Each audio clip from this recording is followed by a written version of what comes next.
Izapa, in southern Mexico, is the birthplace of their sacred 260-day calendar.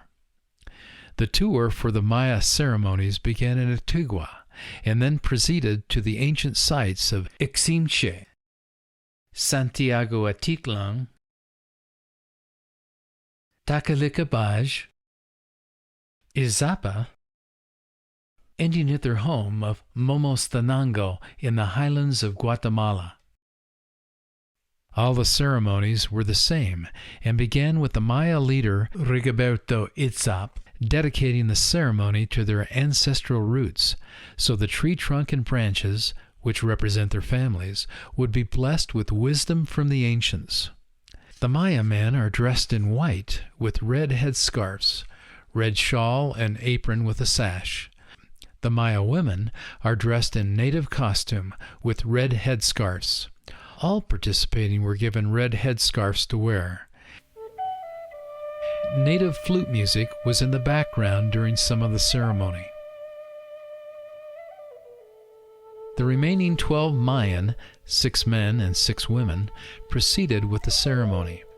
First, 3 Maya men formed a circle on the grass with white sugar to represent the earth.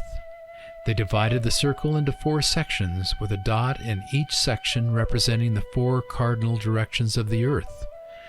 Next, copal incense and pine needles were added symbolizing the earth. Clear liquid was sprinkled over the circle to symbolize purifying, life-giving rain from the heavens. The liquid alcohol was used to help sustain the candle fire.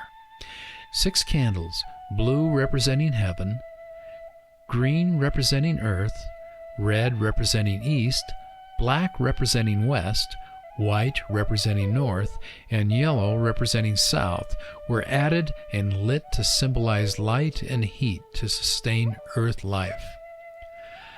Flowers, pine branches, corn, cocoa beans, and other items were added. These items symbolize plants and animals that were created for the earth. In the Popol Vuh, the sacred book of the Maya, we learn that the first people forgot their creator God and the wisdom he taught, so he destroyed them by flood. After the flood, the corn people came to the earth. As the smoke rose from the candles burning in the circle, we were taught that smoke carries our prayers to heaven.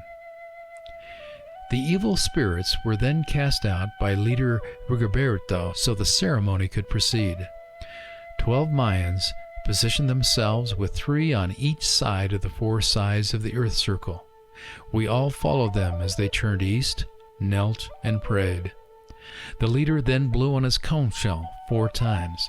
We prayed again, then bent down and kissed Mother Earth.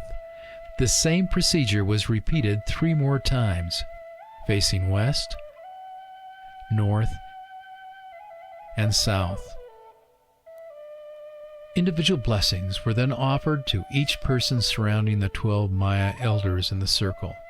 Each Maya elder held a candle, symbolizing light, and a pine branch, symbolizing the tree of life, which they used to touch and bless the body parts of each individual. First they touched the head and blessed it with the candle pine branch. Then the ears, eyes, nose, and mouth. Next they blessed the arms and hands. Then they blessed the front and back, followed by blessing the legs and feet, always touching each part with the candle and pine branch. Following these individual blessings, the Maya leader Rigoberto lit incense in a small bowl. Holding it, he walked in front and back of each person, blowing smoke for purification and to carry the prayers heavenward. This is reflected on ancient hieroglyphic monuments, Stela 5, 18, and 24 at the Izapa Preclassic Maya Temple Complex. The 12 Maya elders again took their places around the fire circle, with 3 on each of the 4 sides. Then each elder, man and woman, recited 5 day names by memory.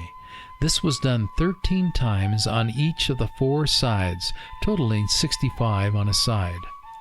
4 times 65 totals 260 day names. This sacred 260-day count equals the 9-month human gestation period. At the end of counting in each quarter, the man or woman officiating gave a short prayer. In these ceremonies, we were taught that a man and a woman should be united as husband and wife, and that marriage is like the trunk of the tree. Ancestors are the roots, our children are the branches. Our families will one day be with our ancestral family tree. We were taught that all plants, animals, and humans, all forms of life, were created to continue creating. We were taught that all mankind must honor the wisdom and sacrifice of their ancestors and carry their righteous traditions on with families and clans. We were taught that our positive actions will bring good in our lives with the positive life forces around us. We were taught to care for those less fortunate, to help others along this journey of mortality. We were taught that the Sabbath day is a holy day, not a day for work. We were taught to offer prayer at the break of each day, at noon, and in the evening with our families. We were taught to pray before and after each meal with gratitude for life-giving food we eat, a blessing from our Creator God. Following the day counts and blessings, everyone was given 6 colored candles, incense, and other offerings to put into the fire as prayer offerings. Each person then put their prayer offerings into the circle of fire, rendering their prayers heavenward, rising with the smoke. With our empty hands, we pulled the smoke from the altar over our bodies 13 times. Following the offerings, we then faced east, west, north, and south, kneeling to pray with the palms of our hands up or together, then bending forward on our knees to kiss Mother Earth. Following each ceremony, our Mayan spiritual guides formed a half circle by the embers of the fire altar. We all walked to hug each one of them and then each other. With this warm and loving spirit of unity, we whispered that we are all hermanos y hermanas, brothers and sisters. On June 26, 2010, at our last meeting with the Mayan spiritual guides, we had a traditional native lunch with blessings before and after the meal. At the conclusion, our spiritual leader, Rigoberto Itzap, stood with tears in his eyes, thanking everyone and saying that his Mayan people had suffered from many wars, losing many families, branches from the tree trunks, but never losing the traditions of their ancestral roots. He said they and their ancestors have never made weapons of war, nor fought with weapons to injure or kill others, even though they had suffered much at the hands of others with weapons. Rather than fight, they fled persecution. Then Rigoberto blessed and prayed for us to share the memories of our journey with our families and friends as we return to our homes and places of work. We need to spread love for one another and bury our weapons of war. Share the love we have felt together on this journey and care for one another and our brothers and sisters, all people of God's creation. He thanked us for our respect and tenderness on our journey together and said, "Today is not a coincidence.